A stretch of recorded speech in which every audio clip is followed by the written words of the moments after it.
খায়া কোথায় লোকাইলা। সুবহানাল্লাহ। আমার সাথে কবেন তো ইনশাআল্লাহ। ও মায়া নবী গো তুমি প্রেম শিখায়া কোথায় লোকাইলা। মায়ার নবী গো তুমি প্রেম শিখায়া কোথায় লোকাইলা। কেমনে যাব তোমার কাছে নবী, কেমনে যাব তোমার কাছে নবী, স্বপ্নে এসে বলো না প্রেম শিখায়া কোথায় লোকাইলা।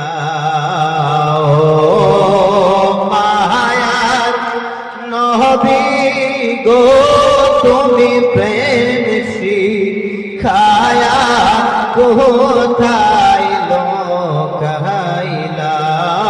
আল্লাহুম্মা সাল্লি আলা সাইয়্যিদিনা মাওলানা মুহাম্মদ ওয়া আলা,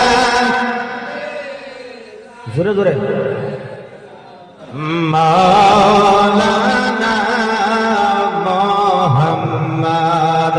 আমাদের অন্তরের ভিতরে সংকার পড়ে গেছে, আমাদের কলবের ভিতরে ময়লা পড়ে গেছে রে বাবা। ময়লাকে সাফ করবার জন্য, আমাদের অন্তরকে সাফা করবার জন্য আমরা সবাই মিলে সেই মহান আল্লাহ রাব্বুল আলামিনের একটু জিকির করব কি করব না? সবাই করবেন তো ইনশাআল্লাহ। আজকে কোনো ওয়াজ না, আমাদের বহুত বক্তা আইছে, তো বহুত আলিম ওলামা আইছে। আমি যদি 1 ঘন্টা ওয়াজ করি সবাই খারাপ পাবো যে উনারই সভা, উনারই জলসা, সবকিছু উনিই করতেছে, উনিই ওয়াজ করে তা করে কিনা ডাকছে। কথাটা বোঝেন নাই? আমার ওয়াজ তো সবাই শুনেনি, শুক্রবার করে শুনেনি। তো আমি অল্প সময় আপনাদের সম্মুখে কিছু কথা তুলে ধরবো। আমার আল্লাহ রাব্বুল আলামিন আমাদেরকে শোনার জন্য এবং বেশি বেশি করে আমল করার জন্য তৌফিক দেন সকলে কোন আমিন। আসেন আমরা সেই মহান আল্লাহ রাব্বুল আলামিনের দরবারে একটু জিকির করি। বলেন লা ইলাহা ইল্লাল্লাহ, জোরে লা ইলাহা,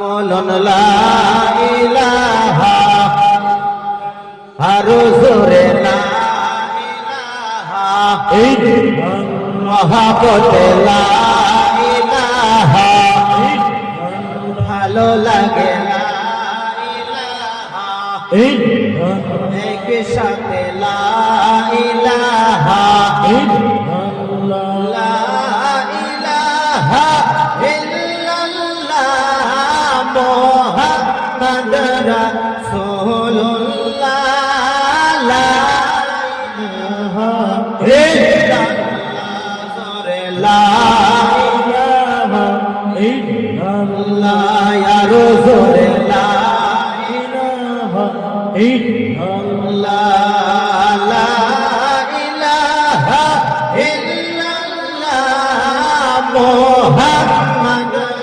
রাসূলুল্লাহ, লা ইলাহা ইল্লাল্লাহ। নামাজ রোজা সাইরনা, সুবহানাল্লাহ বাবা। নামাজ রোজা সাইরনা, মা বাবা খেদমত ভুইল না, বলেন মা বাবার খেদমত ভুইল না।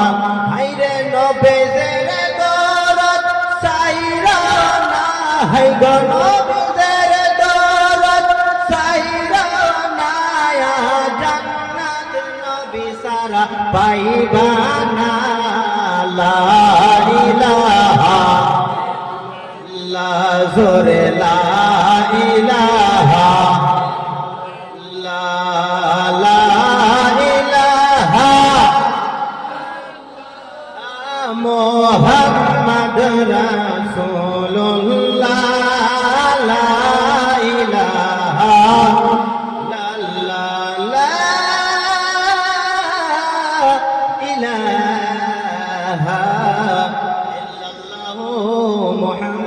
মুহাম্মাদুর রাসূলুল্লাহ সাল্লাল্লাহু তাআলা আলাইহি ওয়াসাল্লাম।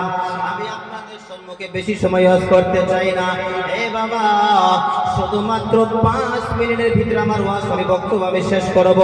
আশা করি আপনারা সকলে বুঝতে পারবেন। আমি আপনাদের সম্মুখে একটা পবিত্র কোরআন শরীফ থেকে একটা আয়াত তেলাওয়াত করেছি। আমার আল্লাহ রাব্বুল আলামিন পবিত্র কোরআনের ভিতরে ঘোষণা করে দেয়, বিসমিল্লাহির রহমানির রহিম, কুল ইন কুনতুম তুহিব্বুনাল্লাহা ফাত্তাবিউনি ইউহিব্বুকুমুল্লাহ, বলেন সুবহানাল্লাহ। আরো জোরে বলা যাবে না বাবা? সুবহানাল্লাহ। আমার আল্লাহ রাব্বুল আলামিন আমার নবীকে ডেকে বলে, নবী গো, ও মায়ের নবী, আপনি আপনার উম্মতদেরকে বলে দেন, আপনি আপনার উম্মতদেরকে বলে দেন, আপনার উম্মতে যদি আপনি নবীকে পাইতে চাই, আপনি নবীকে যদি পাইতে চাই, আমি আল্লাহকে যদি পাইতে চাই, আমার জান্নাতে যদি চাইতে চাই, আমার মেহবুব যদি হতে চাই, আমার সঙ্গে যদি বন্ধুত্ব রাখতে চাই, নবী গো, আপনার উম্মতদেরকে আপনি বলে দেন, আপনার উম্মত যাতে সর্বপ্রথমে আপনি নবীকে ভালোবাসে, বলেন সুবহানাল্লাহ। আরো জোরে বলা যাবে না বাবা? সুবহানাল্লাহ। নবীর মহব্বত, নবীর ভালোবাসা যদি অন্তরে না থাকে, আল্লাহর কসম করে বলি আপনি জান্নাতে যাইতে পারবেন না। সুবহানাল্লাহ। নবীর মহব্বতে কিন্তু আমরা এই জলসার আয়োজনটা করা হয়েছে বাবা।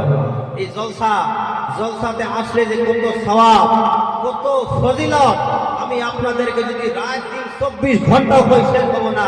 শুধুমাত্র এইটাই বলতে চাই, আল্লাহর নবী বলে, যদি কোনো বান্দা বাড়ি থেকে বাহির হয়ে জলসাতে যায়, সভাতে যায়, আল্লাহ এবং আল্লাহ রাসূলের মাহফিলে যায়, আল্লাহর নবী বলে, বাড়ি থেকে বাহির হওয়ার পরে জলসা পর্যন্ত একটা কদমের বিনিময় আমার আল্লাহ রাব্বুল আলামিন 10টা নেকি দেন, বলেন সুবহানাল্লাহ। আরো জোরে বলা যাবে না বাবা? সুবহানাল্লাহ। একটা নেকির বদলে কয়টা নেকি দেয়? 10টা। একটা কদমের বিনিময়ে আল্লাহ তাআলা 10টা নেকি দেয়। তাহলে বাড়ি থেকে জলসাতে গাড়ি দিয়ে আসা ভালো না হাইটা আসা ভালো? হাইটা আসা ভালো না? এই জান্নাতের বাগানে আজকে যে আমরা বসতে পারছি, আমরা খুশি না বেজার? সবাই বলেন খুশি না বেজার? নারে তাকবীর, নারে তাকবীর, নারে রিসালাত, মাসলাকে আলা হযরত। আমি আপনাদের সম্মুখে কি ওয়াজ করব, টাইম বহুতই কম। প্যারে মুসলমান, আমি আপনাদের সম্মুখে এইটাই বলতে চাই যে নবীর মহব্বত, নবীর ভালোবাসা যদি অন্তরের ভিতরে না থাকে, আপনি যত বড়ই নামাজি হন, যত বড়ই আপনি হাজি হন, যত বড়ই আপনি কাজী হন, যত বড়ই আপনি দানকারী হন, ইবাদতকারী হন, আল্লাহর কসম করে বলি আপনার ঠিকানা জাহান্নামে হবে। প্যারে মুসলমান, আল্লাহ রাব্বুল আলামিন বলছে, এ আমার বান্দা, আমার জান্নাত যদি পাইতে চাও, আমার নবীর সঙ্গে ভালোবাসা করো, বলেন সুবহানাল্লাহ। আমার নবীর দরবারে একজন সাহাবা আয়েশা নবীকে ডেকে বলেন, নবী গো, ও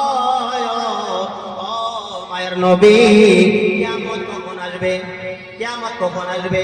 আমার নবী সাহাবাকে ডেকে বলে, আমার সাহাবা, তুমি আমাকে জিজ্ঞাসা করলা কিয়ামত কখন আসবে, তার আগে বলো তুমি কিয়ামতের কি তৈরি করে নিয়েছো? এ সাহাবা, তুমি তো আমাকে বললা কিয়ামত কখন আসবে, তার আগে বলো তুমি কিয়ামতের কি তৈরি করেছো? সাহাবার সঙ্গে সঙ্গে উত্তর দেন, নবী গো, দুনিয়ার মধ্যে আমি নামাজ পড়েছি, কিন্তু আমার এরকম মনে হয় সেই নামাজের সওয়াব দিয়ে আমি জান্নাতে যাইতে পারবো। নবী গো, আমি রোজা রেখেছি, আমার এরকম মনে হয় না যে আমি জান্নাতে যাইতে পারবো। আমি ইবাদত করেছি, আমি হজ করছি, আমি যাকাত দিছি, কিন্তু আমার মনে হয় না আমি জান্নাতে যাইতে পারবো। নবী গো, মায়ের নবী, একটা কথা আমি মন থেকে বলতে পারি, একটা কথা আমি আল্লাহর কসম করে বলতে পারি, আপনি নবীর মহব্বত, আপনি নবীর ভালোবাসা আমি সাহাবার অন্তরের মধ্যে আছে, বলেন সুবহানাল্লাহ। আরো জোরে বলেন না বাবা? সুবহানাল্লাহ। এই কথা শোনার সঙ্গে সঙ্গে আমার নবী সাহাবাকে ডেকে বলেন, সাহাবারা রে, ও আমার সাহাবা, শোনো শোনো শোনো, তুমি যে আল্লাহ তোমার দিলের ভিতরে, তোমার অন্তরের ভিতরে আমি নবীর মহব্বত আছে। ও আমার সাহাবা তুমি শুনো, কাল কঠিন হাসরের ময়দানে আমি তোমার সঙ্গে কথা দিলাম, আমি নবী তোমাকে হাতে ধরে আমি জান্নাতের মধ্যে নিয়ে যাব। বলেন সুবহানাল্লাহ, আরো জোরে বলেন না বাবা সুবহানাল্লাহ। নবীর ভালোবাসা দরকার আছে না নাই? আরো জোরে বলেন আছে না নাই? কে কে নবীকে ভালোবাসে হাত উঠায় দেখান তো। আমরা নবীকে চাই কি চাই না? নবীর মহব্বত, নবীর ভালোবাসা যদি অন্তরের ভিতরে না থাকে বের হবে। আমি আপনাদের সম্মুখে বাস 2-3 মিনিট সময়ের ভিতরে আমি শেষ করব। আজকে আমরা এত বড় একটা বিশাল ধর্ম সভার আয়োজন করেছি, বহুত কষ্টের মাধ্যমত এই সবার আয়োজনটা করা হয়েছে। হাদিস শরীফ খুললে পাওয়া যায়, কিতাব খুললে পাওয়া যায়। কোরআন হাদিসের মাহফিলের কারণে যদি কষ্ট করে, আল্লাহ রাব্বুল আলামিন তার কষ্টের বিনিময়ে তার বাড়ির ভিতরে, তার ফ্যামিলির ভিতরে যদি কেউ মারা যায়, আল্লাহ রাব্বুল আলামিন তার সমস্ত জীবনের গুনাহকে মাফ করে। বলেন সুবহানাল্লাহ, আরো জোরে বলেন সুবহানাল্লাহ। প্যারে মুসলমান, আমরা